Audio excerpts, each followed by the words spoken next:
if you have mental health issues and you're looking for a Bible of functional medicine and somebody that's been down this road, Dr. Kelly Borgen, she's an MD, she's a practicing psychiatrist, she has a degree in cognitive neuroscience from MIT. She has her MD from Cornell Medical School. She's a functional medicine brain person, and she's written a book, and I would highly recommend. It's called A Mind of Your Own. I would highly recommend the book. And here's some stuff out of the book for you.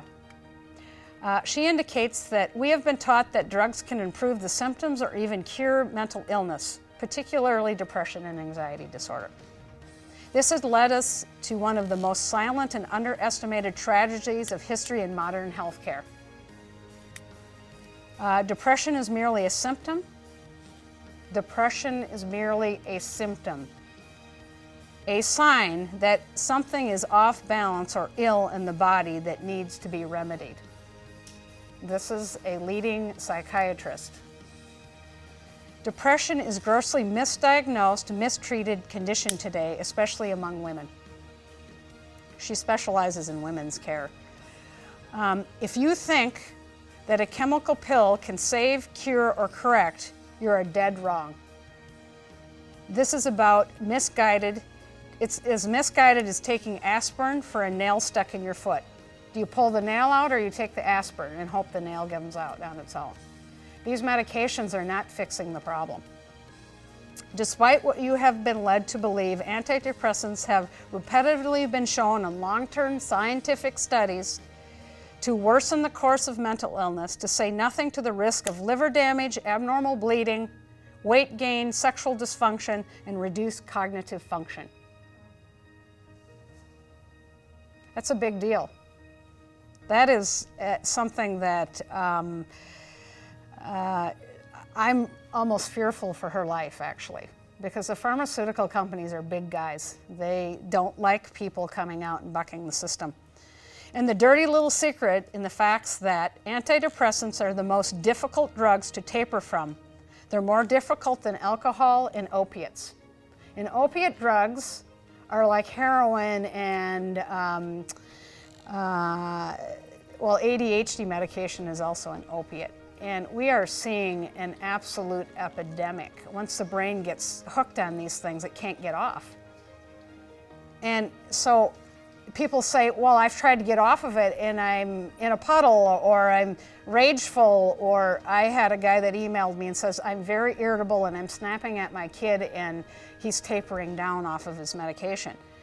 And I said, it's not going to come without side effects. It just is what it is. This has caused a chemical imbalance in the brain, and now you're taking something away the brain has gotten used to. Anytime you take any kind of chemical away from the brain, it's unhappy. People that recover from alcohol, they recover from heroin, they're not happy people. And these medications are no different.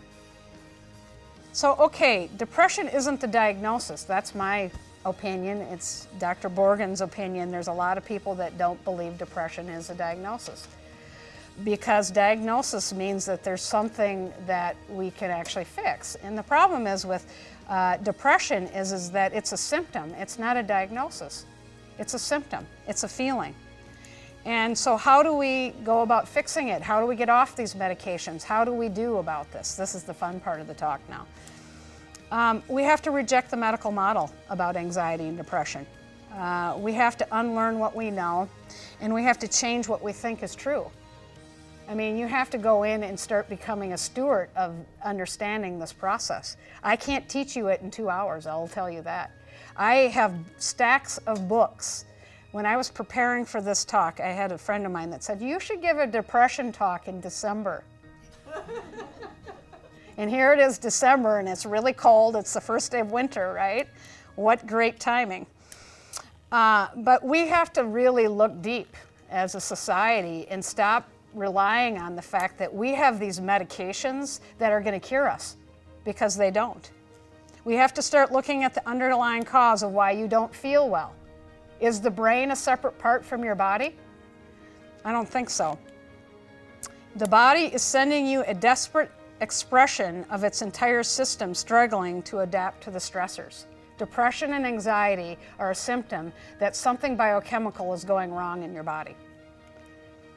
We have to move out of the comfort of the certainty, and that's the drug and the medical model, which there is no certainty in that model, as I've said earlier, and into the feeling of light, that understanding our body and the mind's messages. We have to start listening to our bodies. It is from this space of acknowledgement that our body that we can truly grow and become healthy. The brain is a very, very sensitive organ. It requires us to have a whole body that's functional and happy and healthy. It's not a separate entity. What symptoms of mental illness may be telling us about our physiology and our spirit? You know, are we stressed out? Are we emotionally unhappy? Do we have blood sugar irregularities? We're going to get into a lot of the physiology in a minute. And honoring our coevolution with nature and sending the body a signal of safety through movement, diet, medication, environment, detoxification represents the most primal and most powerful healing for our brain. It's essential. We need to identify our vulnerabilities in our body and in our spirit. We need to remove chemical exposures for our brain.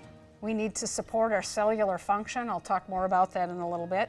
We need to do detoxification. We need immune response. Exercise is the key to mental health. And so when you start discovering the real imbalances underlying your symptoms, the physical and mental come together and they become healthy. And you can't have that without that. This is a safe, effective alternative help through these processes that allow us to exist as a healthy individual. So how well was your body and brain working before you went on the antidepressant? I ask my patients to fill out 20-some pages of paperwork before they come and see me. And I go through all of these questions, and I go through all of their systems, their digestion. I go through how much they hydrate, how much they eat, what they're eating, what their symptoms are, what their hair looks like, their nails, their tongue. Every single system I look at to see where the problem is.